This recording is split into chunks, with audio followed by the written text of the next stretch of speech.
Hi everyone, hope you are doing well from wherever you're watching this channel, depending on your time zone. Now, there was a debate going on in the National Assembly, and if you listen to that debate, it is all about William Ruto punishing Kenyans. The debate was focusing on an amendment to the Traffic Act, which targeted to increase the fine from 200 shillings if you remove a sticker from a traffic sticker from your car to 200,000 Kenyan shillings. Kutoka shilingi 200 mpaka shilingi 1,200. You can see the difference.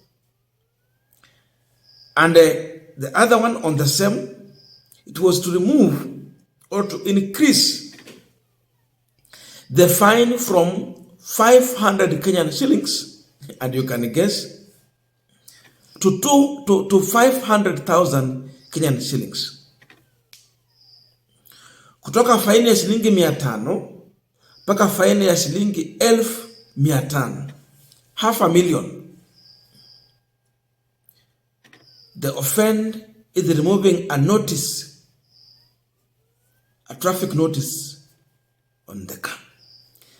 And because Kimani Ichung'Wah was the one sponsoring this amendment bill, it made Millie Odhiambo to get angry and question Kimani Ichung'Wah's intellectual.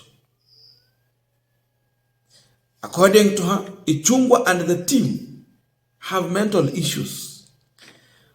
The debate was so hot, it could even lead to someone slapping the other. But I want to listen to the drama and the serious point that Millie Odhiambo was raising in the National Assembly, indeed to confirm what Raila Odinga has told us, that even if you give William Ruto 100 years, the only thing he can do to this country is to destroy, but nothing on building the nation. Actually, Honorable Speaker, it was not a point of order. I was seeking to inform Honorable Millie. I did not ask to be informed. I'm sorry. I'm sorry. You cannot inform me. You asked that you are on a point of order. You are not on a point of information. You cannot inform me without my permission. I'm sorry. Order, leader. You cannot inform me without my permission. Honorable Millie, order. Mr. Speaker, I've said it before this house before. I'm very fairly informed. I don't need Honorable Ichung'Wah to inform me. Chair, I like to learn things which are substantive, which are intellectual. So I would want to encourage Honorable Ichung'Wah, the next time you want to inform me at my intellectual capabilities. Don't inform me over mundane things like that, because those are things that I just raise in passing. But I talk about issues of substance. Mr. Speaker, I have a problem with the proposed amendment to the Traffic Act, Section 1179 of the Traffic Act, which provides that if any unauthorized person removes a notice affixed on a vehicle or tears or defaces the notice, they are guilty of an offense and liable upon conviction to a fine not exceeding 200 shillings. I would want, with your permission, to say it in Kiswahili, shilingi 200. And with your permission, I can say it in Kijaluo, Seling Meareo. Order, Millie. I sought your permission, Mr. Speaker. I never gave you any permission to go I do apologize then. Proceed, Millie. And Mr. Speaker, the reason why I'm saying that is that this amendment seeks to move that fine from 200 Kenya shillings to 200,000 Kenya shillings. And a fine of 500 Kenya shillings to 500,000 Kenya shillings. And I am actually sad that I was not here when Honorable Ichung'Wah was moving the tax policy. And your tax policy must be anchored on what you promised, which was, what are these people you are calling, what were they called? Hustlers. Which else are you going to fine for removing a notice off a car? 500,000 Kenya shillings. Are you living in utopia? Leader, are you living in Mars? Are you crazy? Are you mad? Are you mental? Do you need a mental checkup? You are taking Kenyans crazy. Fines are to deal with people who have a penchant of breaking the law. people who believe that laws are there not to be followed. Thank you, Mr. Speaker. Mr. Speaker, I just want to not inform, but indicate that this is what I was talking about when I talk of intellectual engagement. If you listen carefully, you should know that as an esteemed lawyer, when I speak, I know the rules of the House. So I have made a connection between this law and that tax rule. It is actually completely and utterly allowed under our procedures. I made a connection. And I made a connection that says that their policy must be linked with the law that they pass. Your policy cannot be divorced from the law. The law must follow the policy. So I want to tell Honorable Kimani Ichung'Wah that indeed he knew. He actually prophesied that I was going to say something about him. That's why he preempted.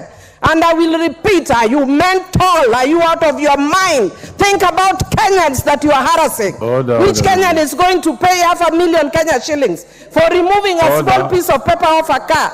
You are very unserious. Now we are continuing this panel discussion, but just a quick request. For those who are watching and you have not subscribed, please consider subscribing. To our returning subscribers, I must say thank you so much. And again, to all our viewers, please give this video a thumbs up. Thank you so much, and back to this discussion. Now, definitely, if you listen to the argument from Honorable Millie Odhiambo, these people are promoting unserious policies, unrealistic laws. Because if you check on the offense and the kind of fine they're putting there, hazifanani, no. It should be something affordable with the level of offense, the seriousness of that offense. How can you explain to Kenyans when you remove a fine from 200 shillings to 200,000 shillings? Is it affordable? Or you're trying to drive Kenyans away from owning cars? What are you telling them to honor? Will they afford to be on the road? Sababu makosa nayo yatafanyika tu. This is not the only way or the best way to sort out issue of maybe accidents and all those that comes in or breaking the law. It cannot be. There are many other better ways to sort out this. Even in developed countries, I don't think if this is how they're charging in terms of punishing offenders. No. This confirms the obvious that this government has focused only on means on how to milk Kenyans dry. Because in as much you are putting policies in place which focus on raising resources, the fact should be that those means of raising resources should be realistic. You should not be seen as a robber, because what we are seeing here is a highway robbery. In every policy that UDA comes out with, it has nothing good that goes to Kenyans. It has always targeted on robbing Kenyans, because this is robbery. How do you explain an increase from 500 to 500,000 Kenyan shillings as a fine? Is this realistic? Is it affordable? Or you are saying that Kenyans should not own cars? And the worst is that it is now Azimio that comes out to defend the people, but not UDA or Kenya Kwanza side that pretended to be with the people. So those who voted for this government should now see how they are being taken. You're being taken for fools. Now it is Azimio that speak people's language. So with this move, the fact is that whoever is promoting this kind of policies, he might be having a mental issue. That's why Millie Odhiambo is trying to question Kimani Ichung'Wah intellectual. That's why she's asking, are you mental? Do you have a mental issue? Are you crazy? Hawa watu ni walemavu wa mawazo na wanaweza kuwa labda ni wazi. Tunadili na watu wagonjwa. Wanaweza kuwa ni wagonjwa na hatujui. Serikali ya Kenya kwanza iko na ugonjwa. Ile ugonjwa wako nayo ni ya kusumbua wa Kenya na kuwanyang'anya what belongs to them. All their policies has been anti-Kenyans. It's been anti-people. And with this move, the only thing they can do is to completely destroy our country. It will reach a level when these people will be forced to get out of power. When you exert too much pressure, you compress it, it will reach a time it will explode. And when it explodes, you will know the truth.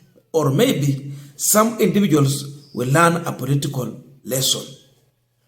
They have made everything hard for Kenyans, unaffordable, unrealistic, but there seems to be so much focus on achieving their goal, their target, without minding Kenyans.